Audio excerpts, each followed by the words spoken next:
Hi, everyone. My name is Clay Carrington. I'm the Executive Director for the Canadian Blockchain Consortium. We are currently Canada's largest not-for-profit industry organization focusing on education and advocacy for all things to do with blockchain as well as the fintech side of the blockchain space. So for today's class, I'm really excited to be teaching on one of my favorite topics, which is understanding Bitcoin, which is the world's first digital currency. So I want to give you a little bit of history on our consortium. We started back in around 2017 by this absolutely incredible woman. She came up with the concept for a group called the Alberta Blockchain Consortium. Her name was Suzanne West. She was an amazing engineer as well as CEO for an oil and gas company here, focusing very strongly on ESG related activities. And she thought that blockchain technology could have really positive environmental impacts as well as creating better efficiencies in the oil and gas sector. Unfortunately, she passed away just a few months after coming up with this really incredible idea. So we took it on and kept it going in honor of her incredible legacy and to support all the companies across Canada that are working on commercializing and adopting this amazing tech in more traditional industries. So in terms of advocacy, we focus very strongly on supporting companies working to get properly legally regulated in the space. So exchanges, money service business, et cetera. We work with companies in the logistics space, health tech, ag tech, any kind of space that's looking to support adopting new innovative technologies and commercializing it. In terms of projects, we work on research papers, so white papers all around how this amazing technology can support things like economic recovery and education. We're currently working with NATE, which is our Northern Alberta Institute of Technology, to build out their full curriculum program on it, as well as we teach free classes like this every single month. So if you're interested in learning more about the economic side of blockchain or Bitcoin, what exactly is a blockchain, we have classes on how to protect yourself from scams, et cetera. You can go to our website at canadablockchain.ca. And if you sign up for our newsletter, you'll keep up to date with all the free classes that we do host. Of course, as a not-for-profit, we don't actually have any paid staff. It's purely volunteer. So we have some incredible companies who support our organization so we can get our fees covered. A lot of these companies have been with us from mostly day one, and we're very, very grateful to have every single one of them here supporting not only our consortium, but helping support other people in their businesses adopting this amazing tech. Of course, we absolutely love when people engage with us, so we will have a Q&A. Please put any questions that you have into the Q&A box. It's easier if I find them in the Q&A than trying to scroll through the chat, so if you wouldn't mind doing that, that'd be amazing. We love if you would follow us. We're on Twitter, we're on LinkedIn, we're on Facebook. Of course, you can always find all of these links at canadablockchain.ca. If you like anything that we're saying, if you learned something new, if you like the content, please just hashtag us at Canada Blockchain and let us know, and we'll like, follow, reply, all kinds of great stuff. One of the other things we're really proud of, we have a magazine. This, again, is a free magazine that we offer out to the community. So we do a ton of research every single month. We pick really prominent topics that are coming up, and we put together a comprehensive kind of understanding of some really interesting news and current events.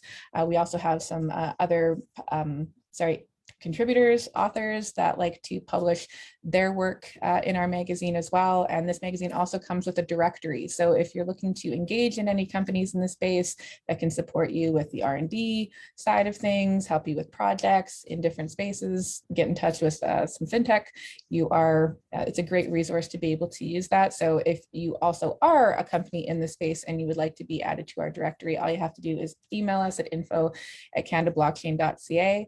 So please take a look if you like. It also keeps you up to date on any events, et cetera, that we have going on with our consortium. And speaking of events, we are really, really excited that we're going to be able to host our first in-person event since the pandemic started.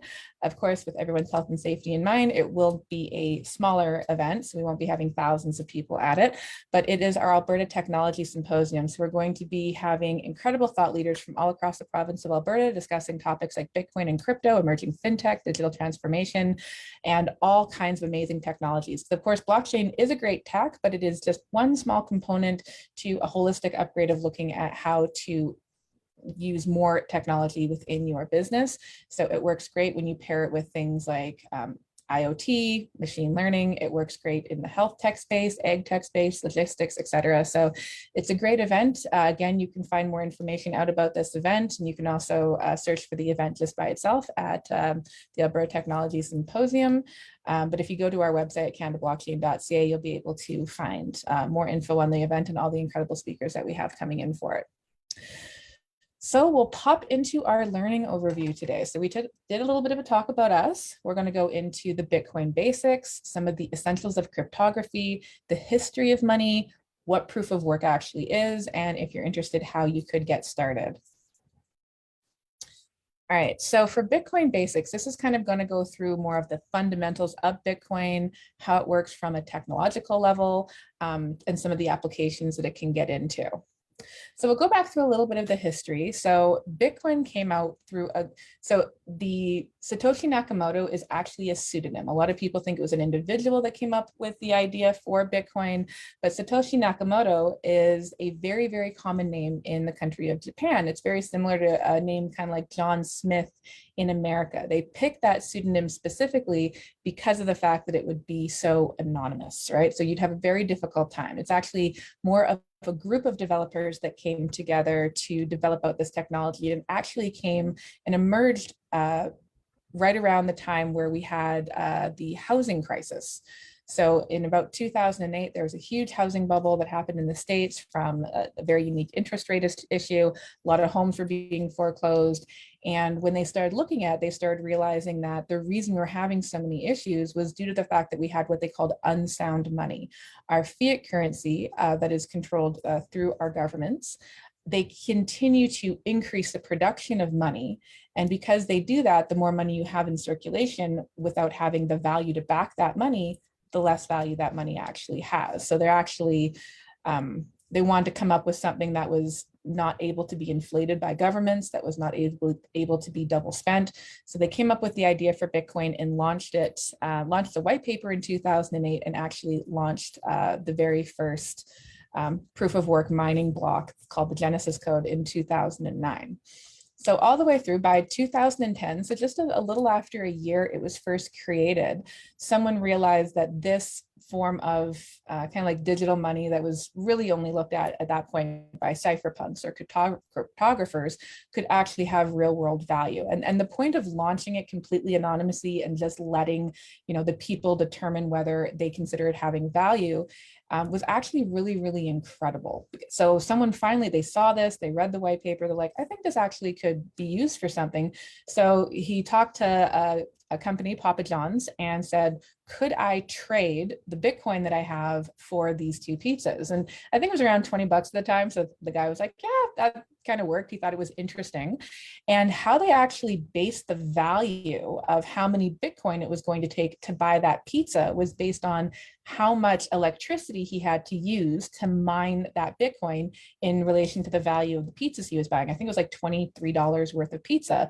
And I think at the time it was like, oh goodness, like 50 or 10,000 Bitcoin or something. Today, it's well over like 130 million. I think I might need to update this slide. It's probably worth like $250 million at this point, if you look at it at the $50,000 price point or $46,000 price point it's sitting at. So that initial transaction, definitely that gentleman does in some way regret it, because if you would have held on to all those Bitcoins, he'd be so rich right now.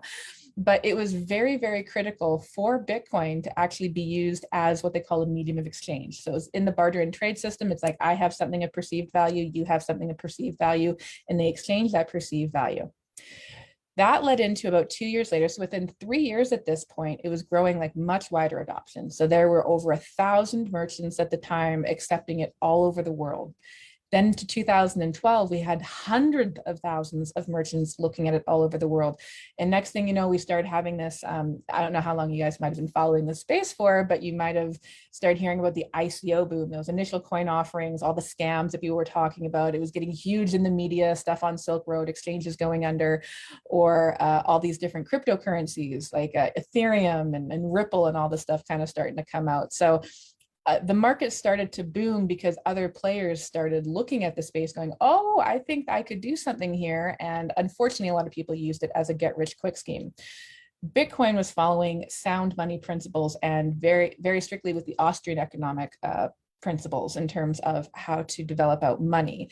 A lot of the other cryptocurrencies that were coming out didn't quite have that. But what the interesting thing was, so something called Ethereum came out around that time, and Ethereum saw that Bitcoin had a platform, right? A protocol, which was the blockchain, and it had a product that was called Bitcoin. And they decided to add a layer to this on their own network. And it was a platform that allowed for developers that maybe didn't have an incredible amount of skill to develop out what they called an ERC20 token. And unfortunately from Ethereum, probably billions of dollars of money got scammed due to the insane ICO bubble that happened. And then regulators started looking, going, okay, I think we need to create better consumer protection in the space. But because of all the notoriety, if you guys maybe have heard of like the dot-com bubble, right? Of course, whenever there is new innovative technology, there's always going to be actors in the space that might not be acting in the best interest of the public. But because of that, the mass adoption of the internet came out. And the same thing is happening with Bitcoin, digital currencies, cryptocurrencies, et cetera. So if we look at it today, now it's being adopted by organizations like Michael Saylor with his company, billions of dollars.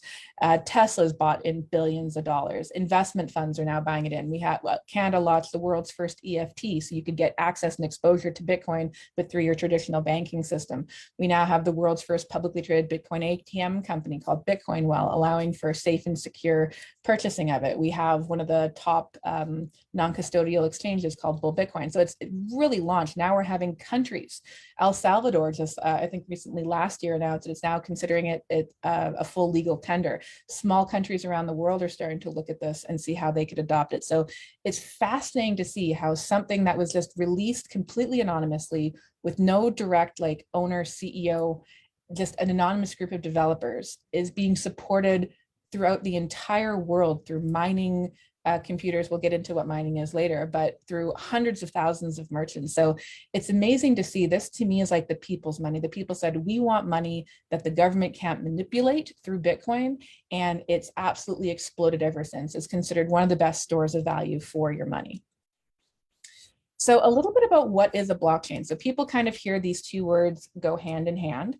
And then usually when they hear Bitcoin or blockchain, they relate it to like cryptocurrency, et cetera, and scams, right? So I'm going to give a little bit of an explanation about what actually is a blockchain, because this would be the proof of work protocol that actually supports and secures the Bitcoin network.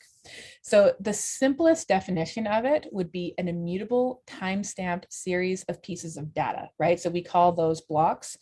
And it's managed by a cluster of computers, and those clusters of computers are decentralized. So there's no direct owner.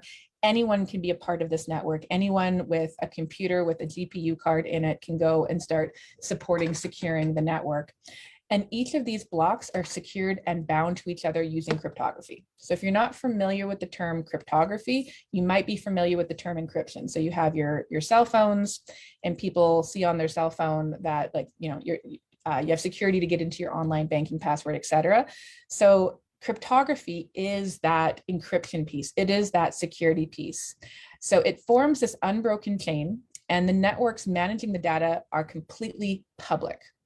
Now, you can also have a private-based blockchain. So outside of Bitcoin, if your own company wanted to manage a blockchain, you could have a private one. You could have one that's permission required.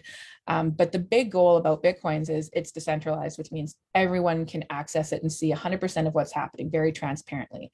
A good example would be if you're used to if you remember having a checkbook. I know the newer generation might not have a checkbook, but back in the day when I started a bank account, they gave you a little checkbook and you had to balance it out.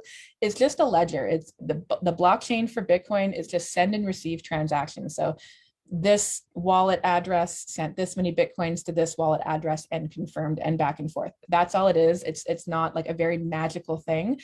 The most incredible part is how secure it is. So Bitcoin's blockchain is unhackable. And I know when you hear that, it's like, oh, BS, because you hear about exchanges getting hacked. So what happens with Bitcoin's blockchain, because it's been running for so many years now, it would actually cost someone who wanted to manipulate the blockchain almost billions of dollars in hardware. So you'd need an insane amount of computers, computer equipment, an insane amount of energy to be able to develop out a competing blockchain to be able to manipulate some of the blocks of data. The reason being is the cryptography that secures it, it creates this little unique digital fingerprint in each block of data. So this block has a unique fingerprint that gets put into the subsequent block. So if anyone tries to come in and manipulate the data, it will completely reject it because that unique digital signature isn't in the subsequent blocks of data. So they'd have to go through the entire blockchain to be able to do that. And it's very financially disincentivized. I don't think anyone wants to spend billions of dollars to manipulate a blockchain like this, because if they did, the network would notice and they would cut it out. They'd be like, oh, well, we're not investing in Bitcoin anymore, and the value would exponentially drop. What has happened is exchanges have been hacked. So what happens with an exchange is you go sign up for an account, and when you purchase the Bitcoin, you're basically giving the exchange like the private keys to your own bank account, and you're hoping this third party keeps them very safe. And if they don't keep them very safe and someone's able to hack in and take the money, they're not hacking Bitcoin's blockchain, they're hacking the exchange and taking all the wallet addresses or the seed phrase or all that stuff. So they're able to steal it through an exchange. They're not able to hack directly into the blockchain. So there's a bit of a difference there. In terms of immutable, you cannot alter the data as we've talked about. So thanks to having encryption, and it's like military grade secure encryption, which is incredible, there's no way for you to make an alteration to Bitcoin's blockchain. There are ways to make alterations to private blockchains, but there will be a record of it. So any alterations made would leave a signature for people to find. The nice thing again about decentralized and immutable means it's completely transparent. So again, anybody can gain access and see the entire transaction history of the blockchain right then and there. No, you cannot see that it was Sam who sent Sally some Bitcoin. You can only see wallet addresses. So there is a level of anonymity to it. It's not completely anonymous. There are ways of figuring out who sent what to who. It would just cost a lot of money and require a very unique skill set that very few people have. So it is more secure, but it also is very unrarely used for illegal purposes because criminals don't tend to actually want to have their illicit activities put into an immutable record for all time. And I can say this very confidently because I have talked to many organizations that deal specifically with anti-money laundering, theft, crime, etc., who say Bitcoin is very, very rarely used for these kind of activities. It's generally dollars because dollars are way less traceable, like paper dollars are way less traceable and way easier to move than Bitcoin. All right. So another thing is it's also very collaborative. So there is an organization called Bitcoin Core. And this organization is a group of developers that support the network. They can't make any changes to the network unless there is a consensus that's reached by the majority of the network. So you'd need almost 80% of the miners on the network to agree to make any changes. And because you don't know who all these miners are, it could just be like a kid in his basement with a GPU system. Unless he does the programming to say, okay, we'd like to adopt this, it cannot be adopted. And generally they won't do any form of adoption that's not in support of the actual network.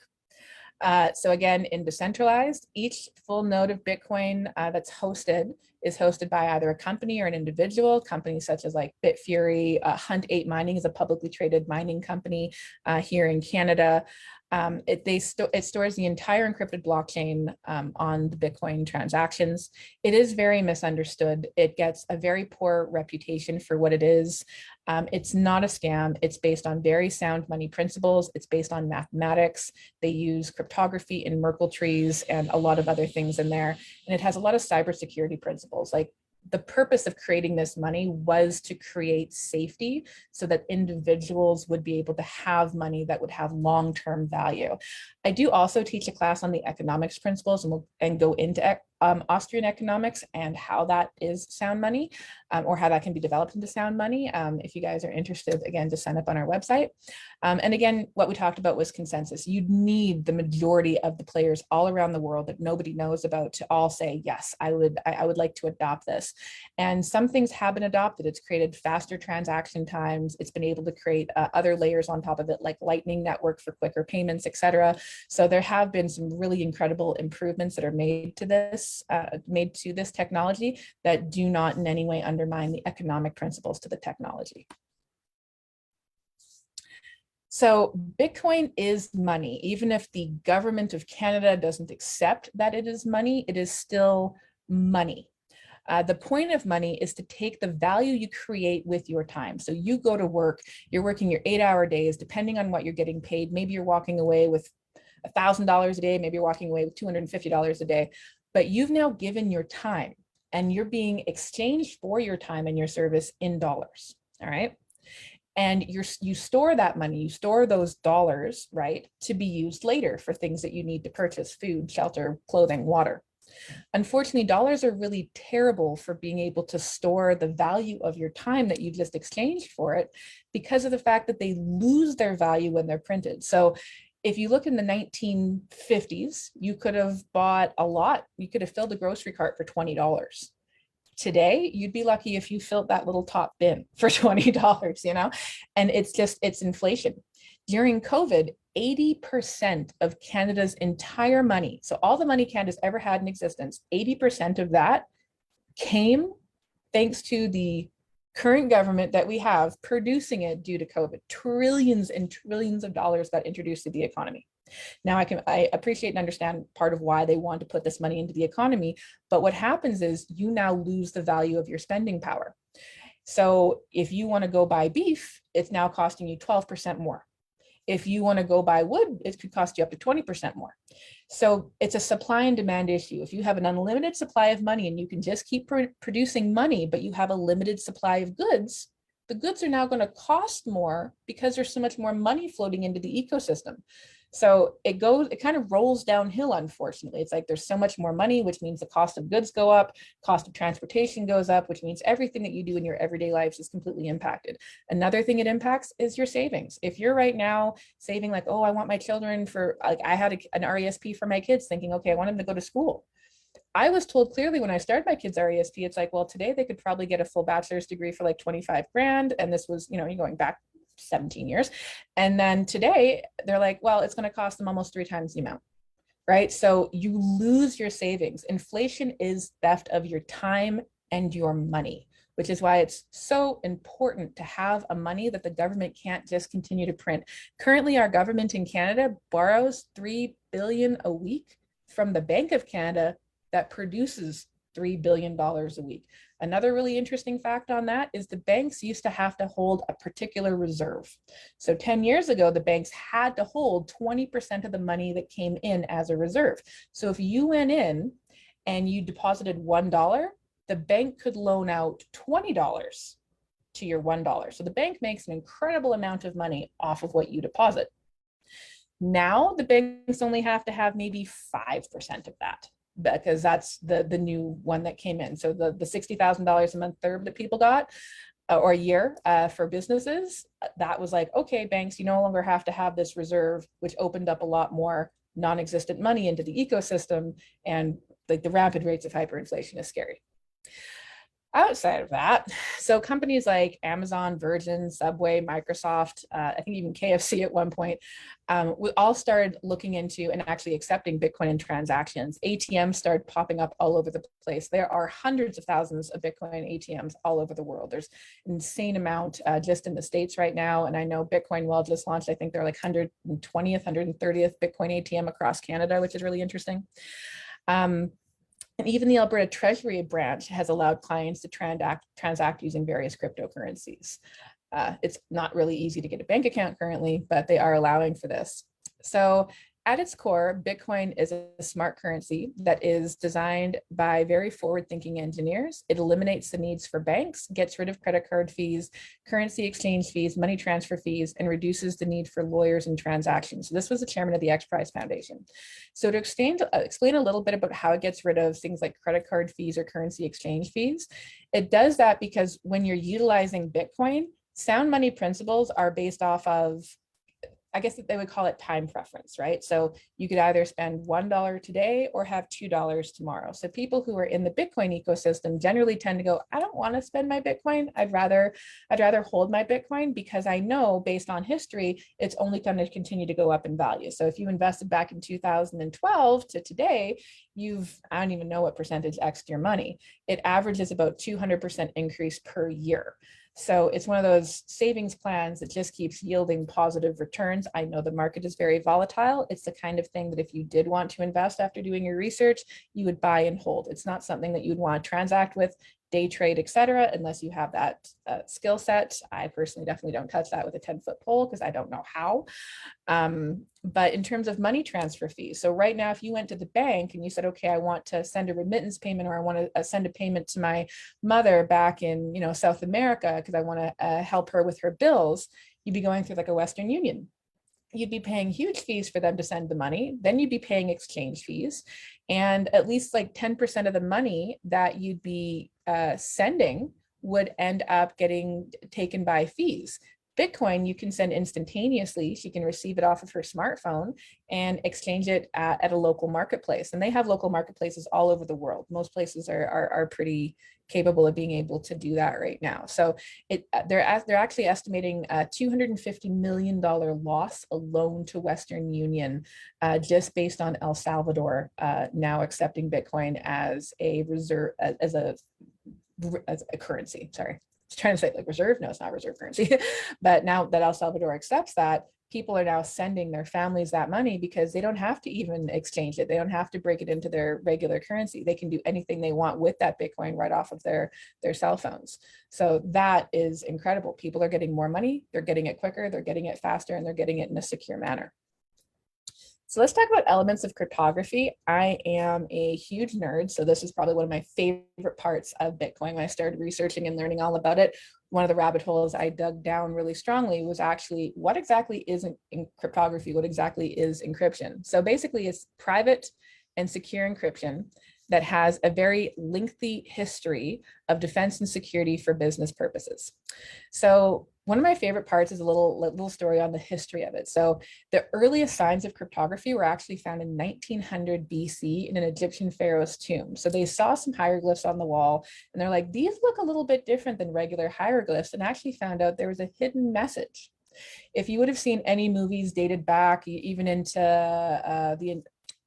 what do they call it? Not the Industrial Revolution, but like the American Civil War, when that came out, people would have sent letters, and the letters would have had ciphers in them, and the other person would have had to know the special code to be able to decode that message. So if you would have ever seen stuff like that in any dated timepiece kind of movies, usually would have been a letter. The letter would have said something like, oh, my wife's having a bit of the influenza or something like that. But if a person had like, it was either a book or it was like a metal cipher code, something that would have said each third or second letter would have meant something, and they would have put that together. So it's interesting to see how that actually came up through history. Cryptography is the reason why they won World War II against the Germans with the invention of the Enigma machine. So ciphers and cryptographers, they had a whole group of them working nonstop, but they could not crack this code, especially through World War I. But when they developed out a machine that was able to solve this equation way quicker, they were able to break the Germans' code. The interesting thing about that, once they did break it, cryptography was put on the US munitions list, which meant that it would have been an act of terrorism to sell that anywhere. So anyone who would have got their hands on it and tried to develop out cryptographic sequencing for privacy and security would have considered like an act of terror. A gentleman came up by the name of Phil Zimmerman.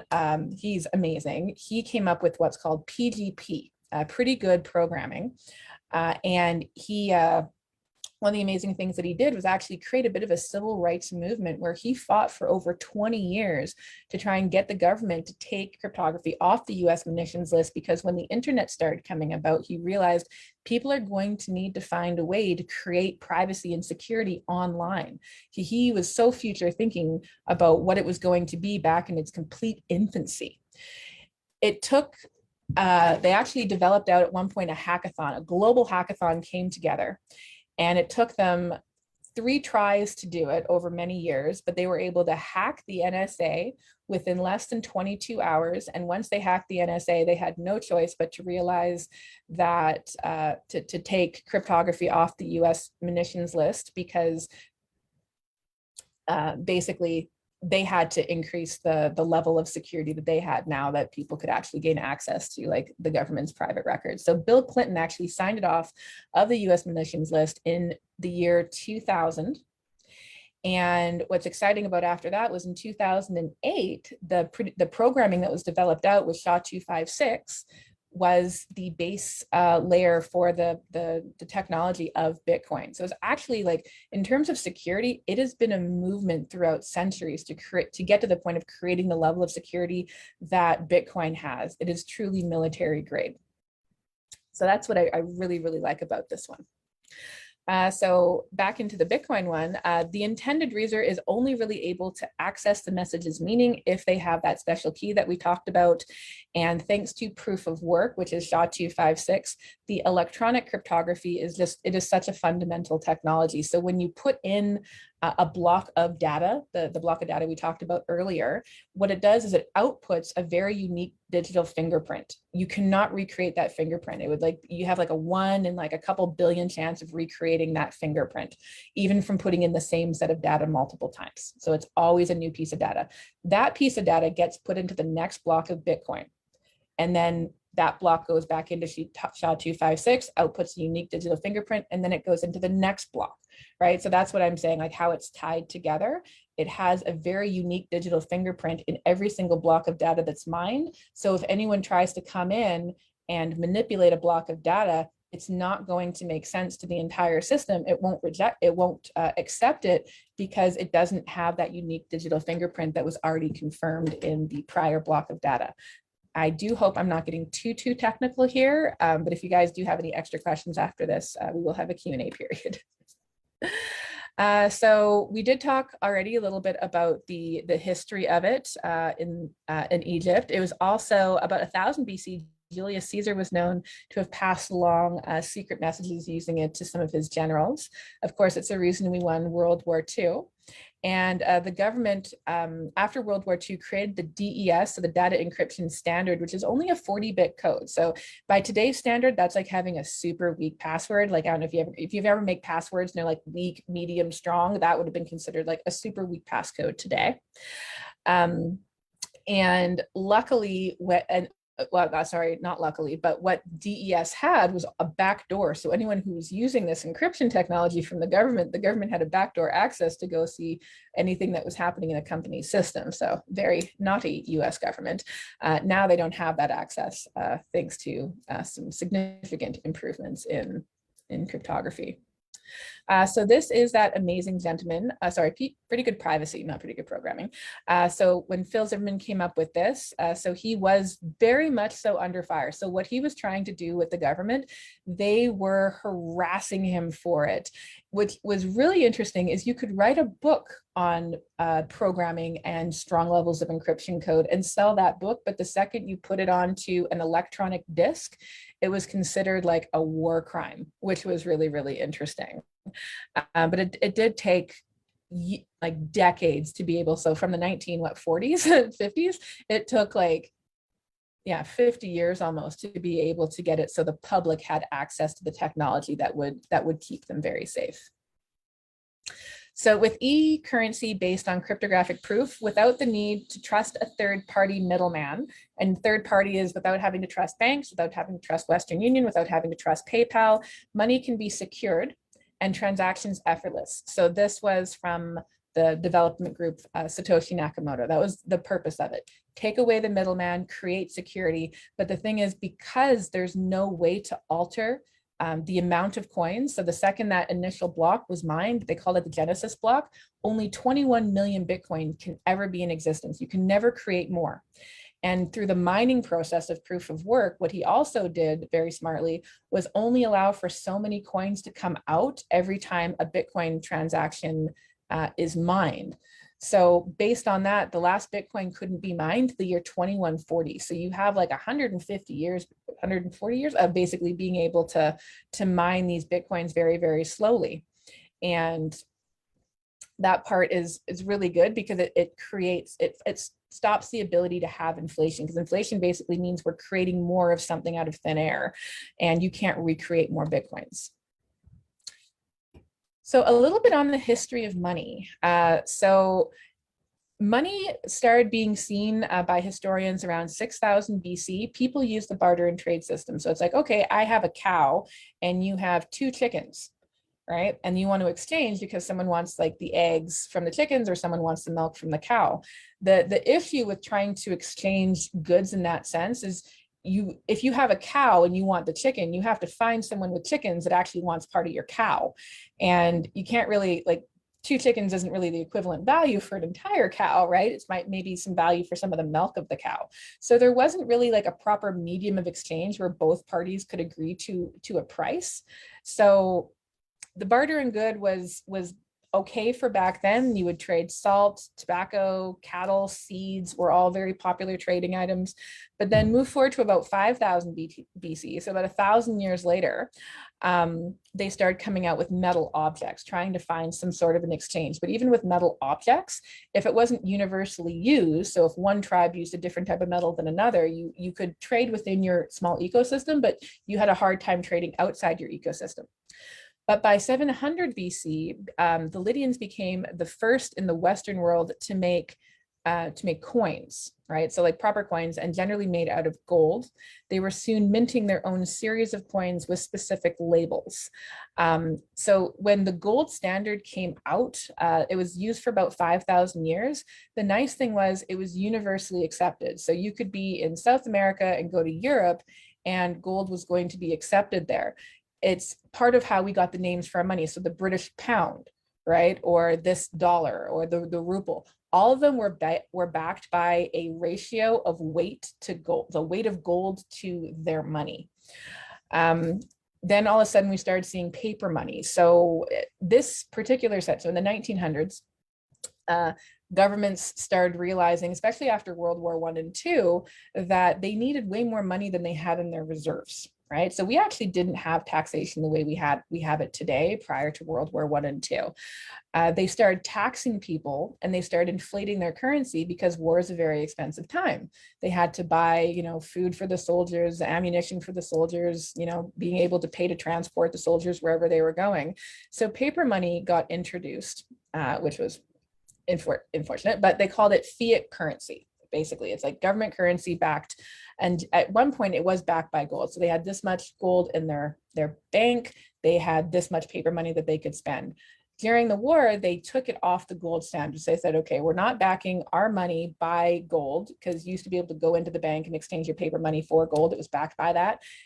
Then they cut that off so you wouldn't be able to do that anymore. And they actually recalled and said everyone had to give up their gold and now accept this paper money, because they were completely shifting the standard. By doing that, they created a level of rampant inflation and quantitative easing that we're all suffering through today. But fiat currency, or fiat, basically means like money. The government says this is the value of their money, and it's generally currently backed by what they call GDP, gross domestic product. Basically, it's how much tax revenue are they going to get out of their people. Interesting little fun fact: today in Canada, our Canadian debt from government, private industry, and individual is 385 times that of the tax revenue the government can bring in.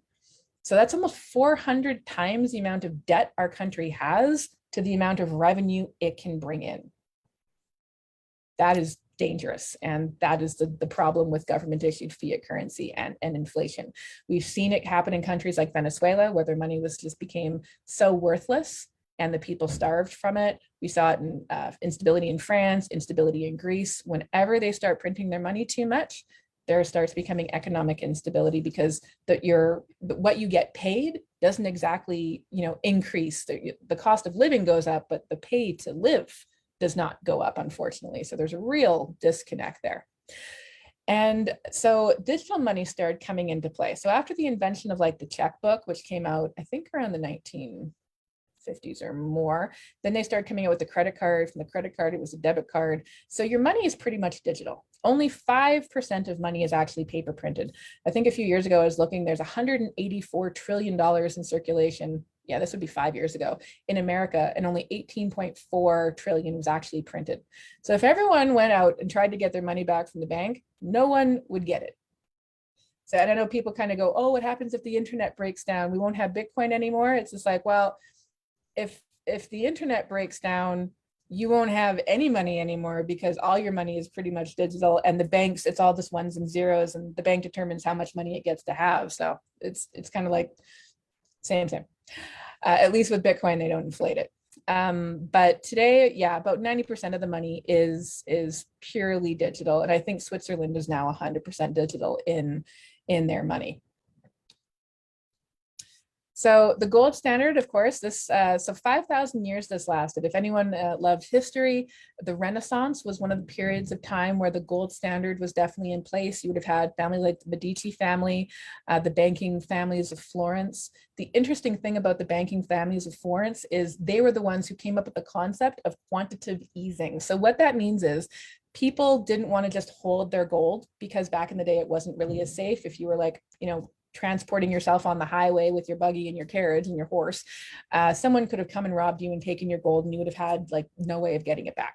So people started storing their money in banks with families that they felt that they could trust, that had, military support basically. And the banks would give them kind of like an IOU. It's like, okay, you have this much money, so if you need to go do something, give this person a paper note, they can come and reclaim it. What the banking families realized is very few people started coming back and claiming their money. So they said, you know what, why don't we start loaning out against some of the money that these families have given us for safekeeping and make interest on it, and we could make our bank way more money than just charging them to store their money. Yeah, that came out. So then you had quantitative easing. They would loan out a certain ratio of gold to what they actually had in their bank. Now our banks do that, but at like a 95 times rate than the Medici families did. But when you had the gold standard, people felt like, okay, my money still has value. It'll be the same value tomorrow, or it could be the same, or it could increase in value 5 years from now. But people felt safer because they knew that their money was going to have value. So they didn't just go out and spend it, right? They saved their money. You had the Renaissance period, you had, philosophers, you had such an incredible, beautiful, artistic time, and a lot less war, because, kings and queens and emperors realized that they could really only spend what they had, right? Now that they took it off the gold standard, we don't have that so much. So the very first time it was taken off was by President Hoover in a 1933 statement. Oh, sorry, I misread my own slide there. Whoops. So Hoover said we have gold because we cannot trust governments. Very, very critical. It was it was Roosevelt, who decided to take it off the gold standard and create the fiat currency issue that we're currently dealing with today. All right, so the future of money is digital currency, famously said by Bill Gates. So everyone's money is going digital. So I know we've talked a lot. So the reason why we break it kind of down into like, what exactly is like security. So Bitcoin has a few base layers. So there's the security of it with proof of work, the encryption part of it, the cryptography. We need to understand like money, the fiat currency system that we couldn't have, the technology side. So we try and give a little bit of a breakdown of all the different parts that are kind of like those critical components. So proof of work uses deliberately provable changing mathematical algorithms to determine which party gets to validate the next block. So I know you guys have kind of heard of miners. The first time I heard of them, I kind of pictured like guys in hard hats with big flashlights, like picking, at rock, trying to find diamonds or gold. It's not that. But proof of work was designed to support this money or was used to support this money because of the similar elements. So with gold, there was a limited supply of gold at the time, right? And it took a lot of resources to get to it. So you needed manpower, you needed equipment, you had to expend energy, right? And you could only bring up so much at a time from the well. Same thing with Bitcoin. There's a limited supply of it. It takes manpower, time, electricity, resources to get to, and you can only access so much of it at a time. So they tried to follow that same principle as the gold standard. So when you think of mining, and you think of proof of work, it's kind of like trying to take a bike lock. If anyone had a bike lock, you have like four kind of numbers or letters on it. And if you don't remember your code, right? You're sitting there trying to figure out what it was, trying to kind of like force solve for whatever it is to unlock that code. So if you think about it, but times it by like 1,000,000 times harder. This is a 26 letter, alphanumeric sequence. It is billions and billions, trillions of combinations, right? So what these computers are doing are trying to force solve these functional equations, and whoever gets to solve it first gets to confirm the block and then gets a reward, and the reward is Bitcoin. So only miners can produce or can mine and gain access to more Bitcoin, and then those miners release it to the public market so people can purchase their Bitcoin. So that's kind of how that one works. So it's a very competitive space, and it's so the more mining equipment you have, the more chances you have of making money in the Bitcoin space. You're very incentivized. At one point when they were mining, I think it was like you had 50 Bitcoins per transaction that you got to confirm, then 25, then 12. So every so many years, I think it's right now about 4 years or so, or 4 years or so, there's what's called a halving. So the block reward for Bitcoin is automatically programmed in that every so many block transactions, the reward cuts in half.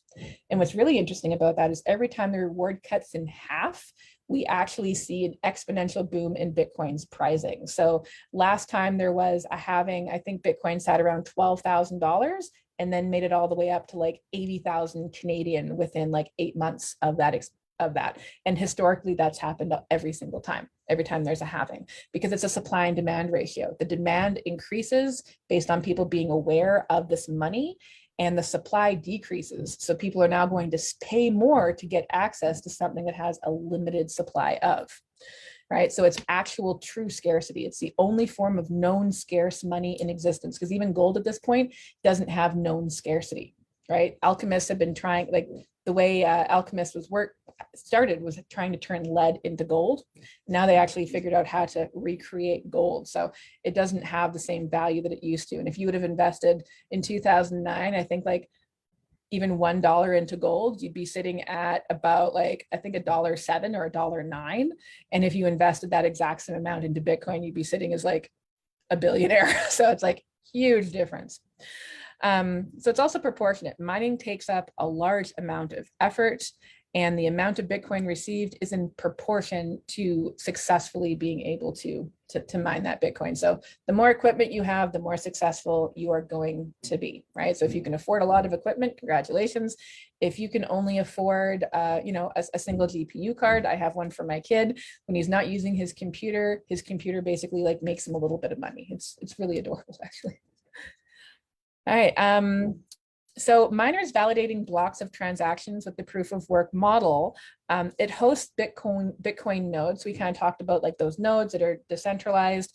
These nodes are held onto the mining equipment, and it is specialized equipment to mine Bitcoin. It's either ASICs, if you've heard of those, or computer graphics cards.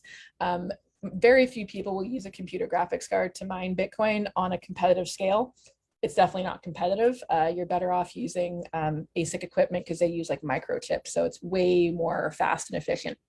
The role of miners, of course, is to secure the network. So the energy that they're using to secure the network, right, is securing your sound money. So I know there's the argument out there, oh my God, the ESG, it's not friendly for ESG, it's destroying the environment, et cetera. Bitcoin mining uses less electricity than North America uses for Christmas lights for 4 weeks of the year. If you think about the amount of energy used just for Google to operate, Bitcoin mining is fractional. So the media loves to take something and go, oh my God, look, let's blow it up. This is negative. And it's like, well, you're securing the soundest money the world has ever seen.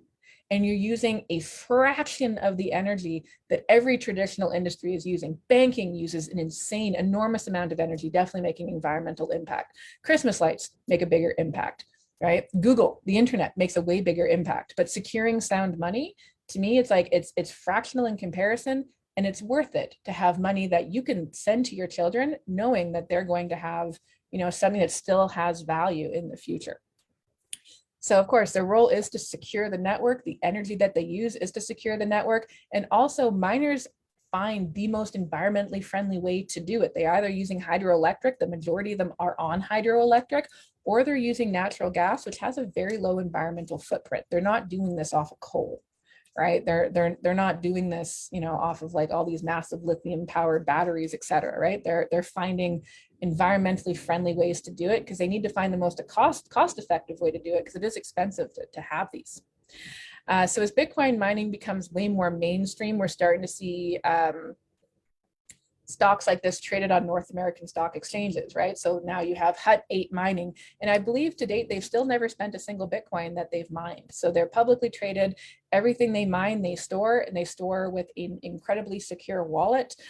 So the value of that company, you know, in 5 to 10 years could be pretty exponential. So a lot of people, if they do get into mining, there's a lot of upfront cost, but the anticipation is the long-term upside of mining this equipment. So Richard Branson said, I've invested in Bitcoin because I believe in its potential. The capacity to transform payments is very exciting, right? So you're starting to see more credible people coming into this. Michael Saylor is probably one of the top people right now in the space going, oh my God, yes. And then of course there is Elon Musk, but it's a little confusing where he sits with Bitcoin just based on the fact that he also pumps Doge. But sometimes I think he does it a bit as a joke because even the CEO of Doge said, I literally created this as a joke. I have no idea why anybody uses it. So it's wildly hilarious. All right, so we now have 10 minutes left. If anyone has any questions, you're very welcome to ask them now. Or if not, I can let you guys go back to your day.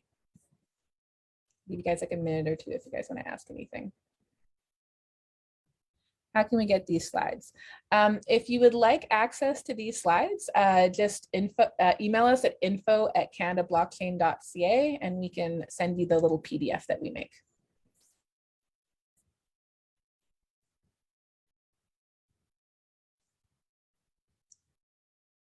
What are the ways to make money for us with Bitcoin without getting into mining? Okay, so I don't really consider like Bitcoin like so ways companies are making money right now. So Bitcoin ATMs, right? So they make money off people buying the Bitcoin and they make like a service fee for exchanging that service. A lot of the people who are making money in the space tend to have, they're more money service businesses related. The other way is a traditional business. If you're like a retail style business and you would like to accept Bitcoin and you do not need to immediately transfer it into fiat currency and you hold it during times where the Bitcoin price increases, you make money off of it that way as well. I'm trying to think of other ones. I know some really incredible artists who develop out their art and they sell their art for Bitcoin, so they make money that way. Without getting into mining, it's more on that retail side if you're looking to make money in that sense from it. So in terms of Canadian regulators accepting crypto and blockchain, right now they're definitely trying to understand the technology better and find a way to regulate it so that we're creating protection for consumers, but allowing for innovation to thrive. Right now, there's not a single exchange that's fully regulated in Canada. Right now, regulators are trying to figure it out. They have considered Bitcoin specifically not a security, but anything to do with an NFT or other forms of tokens are generally considered illegal securities by the Securities Commission. Unfortunately, a lot of people get bought into buzzwords that happen out from bull markets in the Bitcoin ecosystem. So in 2017, it was ICOs, initial coin offerings. Everyone was doing crowdfunding through there, not realizing it was massive securities violations. Right now they're doing NFTs. It's pretty much the same thing. They're also, many people doing it are infringing on securities regulations. So you have IROC, OSIF, all the securities commissions across Canada looking at trying to find ways to regulate it through companies that are able to follow KYC, know your customer, AML, anti-money laundering, high levels of reporting. It's very expensive to get into that size of business. I know one company spending about $50K a month on legal just to try and get their exchange regulated and approved by a single securities commission. So they look at it very strongly.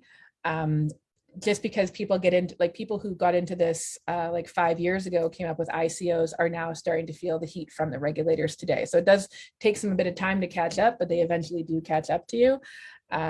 We're not the friendliest jurisdiction in the world. Like places like Bermuda are a bit more friendly for sure.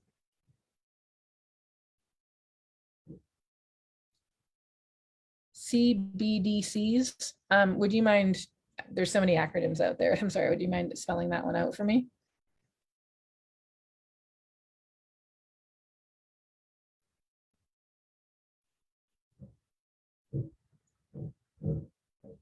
Oh, the central bank digital currency. Okay, thank you.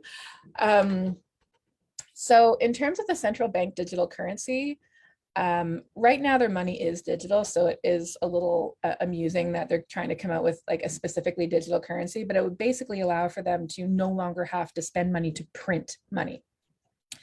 I do not see this impacting Bitcoin's valuation, mainly because of the fact that if the government can print money even easier than they're doing right now, the rapid rates of hyperinflation are going to get to the point where Bitcoin's price is going to just skyrocket.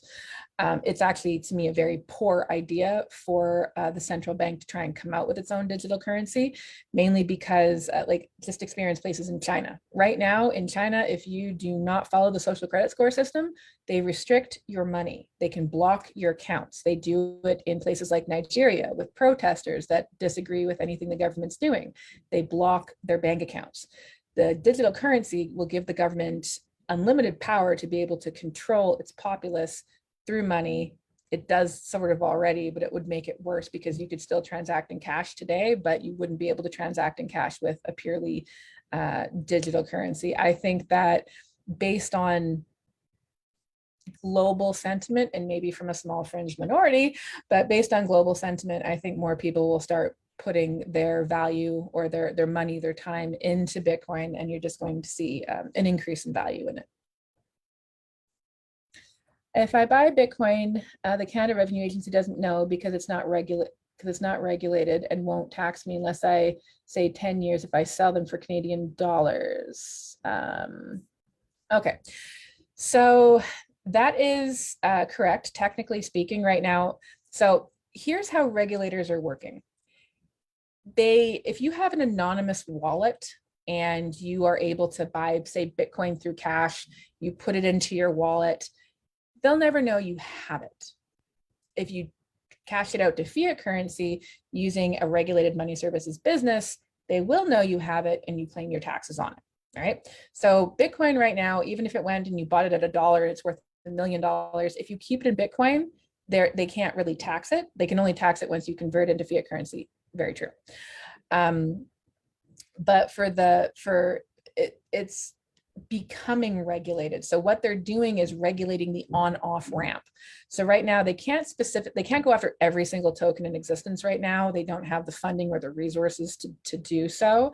But the groups like CoinSquare, Coinbase, Bitvo, Index, all these other exchanges that allow for you to access these cryptocurrencies through their platforms, those ones are becoming regulated. So they have KYC, AML, and reporting. So if you set up your account through them, you have to give them a picture of your driver's license, confirm the address that you're with. And if the government asks, they're going to supply the government with the list of customers and the amount that that customer has purchased. It's pretty much a requirement at this point. So they can regulate and know who buys it based on buying it through an exchange. There's still ways to do it through, if you find a broker who does it through cash, but you're not going to see the kind of volumes that you could, like you could buy through Bull Bitcoin and get like $100,000 worth of Bitcoin, right? Or you could go to like an anonymous broker, which is not recommended, by the way, shady, because you don't know if you're really going to get your Bitcoin at the end of it, but they're regulating it through the exchanges for sure. In your opinion, what effect will inflation interest rates have on Bitcoin valuation? So this one, I actually have a really cool story. So I was talking to my son, and we were talking about like inflation and money. And at 16 years old, he said to me, he's like, Mom, has Bitcoin's value really increased? Or has the value of the dollar just decreased to create the illusion that Bitcoin's value has increased? And I was like, that is like really poignant for a 16-year-old to say. So right now, your house, potentially, they're saying in the Canadian market, is worth 30% more in the last very short period of time. That doesn't mean the value of your home has increased. It just means the cost of your home has increased. That's inflation. So same thing to me in terms of Bitcoin. The more money the government produces, the more money it's going to cost you to get into Bitcoin down the road. Now, of course, there's going to be an increase based on a supply and demand ratio, but as the value of the dollar goes down, like you could spend $1 billion Zimbabwe dollars and get a fractional amount of Bitcoin, right? So it's the value of the dollar of the country that you're in. It's going to kind of like determine how Bitcoin looks on the market. But I think globally right now, so many governments are increasing their money and supply that you're going to see continuous runs up in Bitcoin. And you might not see it this year. You might see it in a few years. Like as the impacts of inflation start to hit, you're going to start seeing more and more costs to get into anything, including Bitcoin. Is it bad if the government know who is buying Bitcoin and other cryptos? I don't see the issue. It's not bad. I mean, I pay my taxes. I mean, you pay taxes for things like they clear your roads and it helps to go towards school. So it's not a bad thing. There are some people who are very, like, the government, and don't want to pay their taxes and they want the anonymity of it. That's their choice and their decision and their, potential jail time down the road. But if the government knows that government knows everyone's starting to look at like buying Bitcoin, they're going to figure it out. It's not the worst issue. It's just as long as you're declaring what you have. It's kind of like coming back to the border and you have way too many bottles of liquor. If you just tell them how many you have, it's a very small tax you're going to pay for the additional bottles, right? Or same with cigarettes or cigars, things that you're allowed to bring back. Not declaring it means they'll take it all away from you. Declaring it means you pay a little bit extra tax for bringing it back into the country, right? So not the worst deal. Oh, we have a Q&A. Could the price of Bitcoin stabilize once more countries adopt it as legal tender? I do believe at some point the price of Bitcoin will become more stable. If you think of it, this really is still new. It's like, what, 12 years old at this point? It's nascent. It's so early stage into the global money system, right? So at some point, I do not know when, I don't have a crystal ball, but I do believe at some point, once more countries start adopting it, once more institutional players start getting in, we're going to see more of that stability without like such extreme volatility, but it's still going to be a bit till we get to that point. Do you see Bitcoin more as a store of value or use like cash? I see them as both.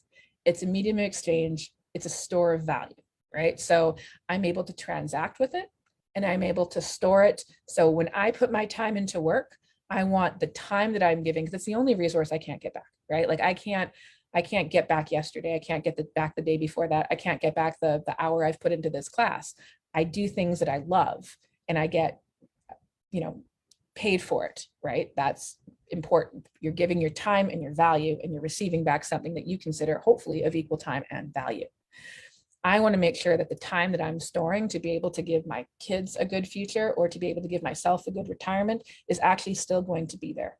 And I do not trust government fiat currency to do that for me right now, based on what I've seen in the last 2 years of studying economics. So I think it can be used as both. I think at some point, more and more, like if you see in El Salvador, you're buying your food, your vegetables, you're paying for your home, you're paying for your taxes, you're paying for these things in Bitcoin, right? Because you're still going to need to transact in a currency. But at least if you do have a savings plan and you save your money in Bitcoin, it acts as your store of value for later on.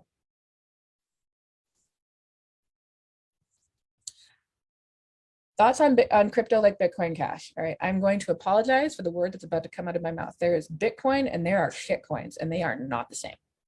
So as we've talked about Bitcoin being Austrian economics and principle, having incredible security, being a true store of value and the soundest money the world has ever seen, all other cryptos out there that I have been studying and researching for too many hours in the last like 7 years, they all follow what's called Keynesian economic principles. Many of them are get rich quick schemes.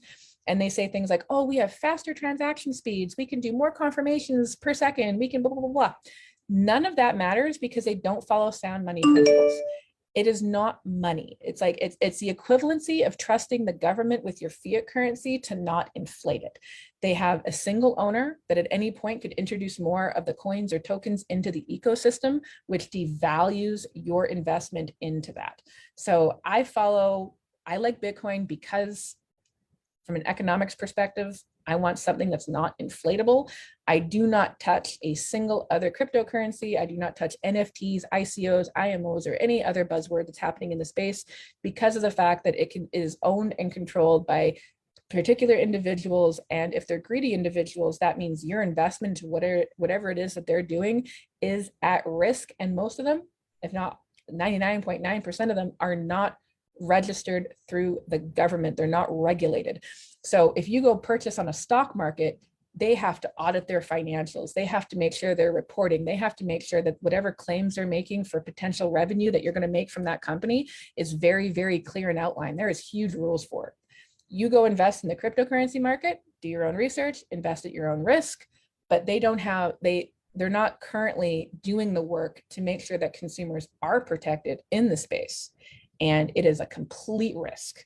You could lose, like a lot of people, that the term in the space is called getting wrecked. A lot of people get wrecked. Billions was lost in the ICO boom of 2017 for that exact reason. We're already seeing it happening in NFTs.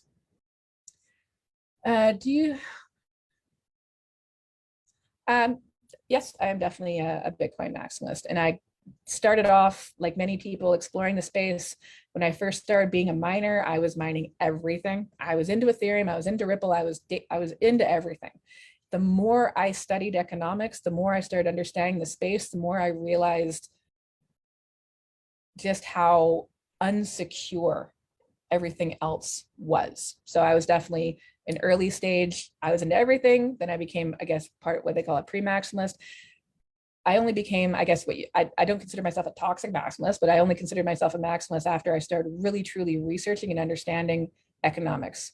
Books by Marie M. Rothbard, things like that, going to classes, taking things, fully understanding economics. And it's like, okay, now I get why Bitcoin's so incredible. And now I get the economic principles of the other coins. And now I know why I won't touch them even more. From a business perspective, my day job is designing combustion technology for oil and gas, aviation, and construction. From that background, I've raised millions of dollars. So I understand the securities and how you're allowed to fundraise. So I understand how most of this market is very illegal. So I've come from a bunch of different perspectives to get to the point where it's like, I understand, like, I trust Bitcoin, I just don't trust anything else. Do you see the need for privacy coins in the future, given that Bitcoin Ledger is completely public and high net worth individuals or corporations, keen sense of privacy, et cetera? Okay, so in terms of privacy coins, so let me explain how anonymous Bitcoin can truly be. So right now, if I purchase my Bitcoin, say through cash, or even through, no, just keep it as cash. If I purchase my Bitcoin through cash, and I generated a different wallet address every single time I received Bitcoin, and if I also purchased it from, say, a notable exchange, if I went to an ATM to buy my Bitcoin, under $1,000, they don't KYC that. So they don't really know if you're buying it. On top of that, you go through like something like a Bull Bitcoin, right? And you buy through them. You can use something called a coin join. So what it does is it scrambles 100 transactions and it will send you your Bitcoin, but from like hundreds of different wallet addresses. If you use CoinJoin and put it into a Wasabi wallet and make sure that every time you use your Bitcoin wallet or you buy or receive, you're generating a new address for the transaction, it's a completely untraceable transaction. There's no way to find it. I'm not encouraging that. I'm just explaining it is private if you truly want to be private. There's not really a major need for it to be private unless, you know, you are literally avoiding paying your taxes. But it is way more private than you go for a privacy coin, you're doing the same thing. I think back in the day, there was something called Verge, Monero, privacy coin, things like that.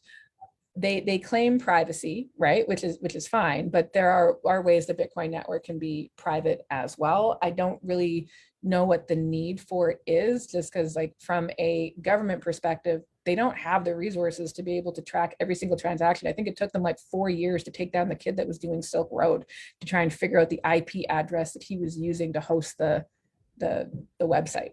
So it's not like they can just find it.